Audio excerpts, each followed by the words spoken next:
സഹോദരങ്ങളെ, തർക്കിക്കാറുണ്ടല്ലോ ചില ആളുകൾ, വഹാബികൾ എന്ന് വിളിക്കാറുണ്ടല്ലോ, അതിന് ധൃതി കൂട്ടാറുണ്ടല്ലോ ചില ആളുകൾ. അവരോട് ഞാൻ ചോദിക്കട്ടെ, നിങ്ങളുടെ പണ്ഡിതന്മാർ, നിങ്ങളുടെ ഉസ്താദുമാർ നിങ്ങൾക്ക് എപ്പോഴാണ് ഇതിന്റെ അർത്ഥം പറഞ്ഞു തന്നിട്ടുള്ളത്?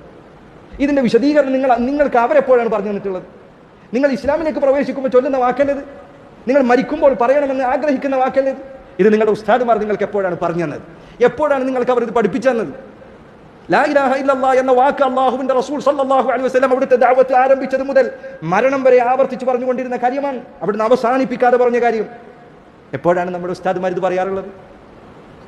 എപ്പോഴാണ് നമ്മുടെ അധ്യാപകർ നമുക്കിത് പഠിപ്പിച്ചു തരാറുള്ളത്? എപ്പോഴാണ് നമ്മളിത് പഠിക്കാറുള്ളത്? അതുകൊണ്ട് എൻ്റെ പ്രിയപ്പെട്ട സഹോദരങ്ങളെ, പ്രിയപ്പെട്ട മുസ്ലിമീങ്ങളെ, ഇത് നിങ്ങൾ പഠിക്കണം. ഇതിൻ്റെ കാര്യത്തിൽ നിങ്ങൾ നിസ്സാരഭാവം സ്വീകരിക്കാൻ പാടില്ല. നമ്മുടെ ദീനിൻ്റെ തുടക്കം ഇതാണ്, ലാ ഇലാഹ ഇല്ലല്ലാഹ് പറയലാണ്. അതിൻ്റെ അർത്ഥം നമുക്കറിയില്ല എങ്കിൽ, അതിൻ്റെ അർത്ഥം നമ്മൾ പഠിച്ചിട്ടില്ല എങ്കിൽ പിന്നെ നമ്മൾ എന്താ ദീന് പഠിച്ചിട്ടുള്ളത്? പിന്നെ നമ്മൾ ദീനിന് എന്ത് പ്രാധാന്യമാണ് നൽകിയിട്ടുള്ളത്? ആ അർത്ഥത്തിൽ നമുക്ക് അബദ്ധം പടയുന്നുണ്ട് എങ്കിൽ, അത് നമുക്ക് ശരിക്കും മനസ്സിലാകുന്നില്ല എങ്കിൽ നമ്മുടെ അവസ്ഥ എന്താണ്? ഒരിക്കലൊരു സുഹൃത്ത് പറഞ്ഞ സംഭവമാണ്.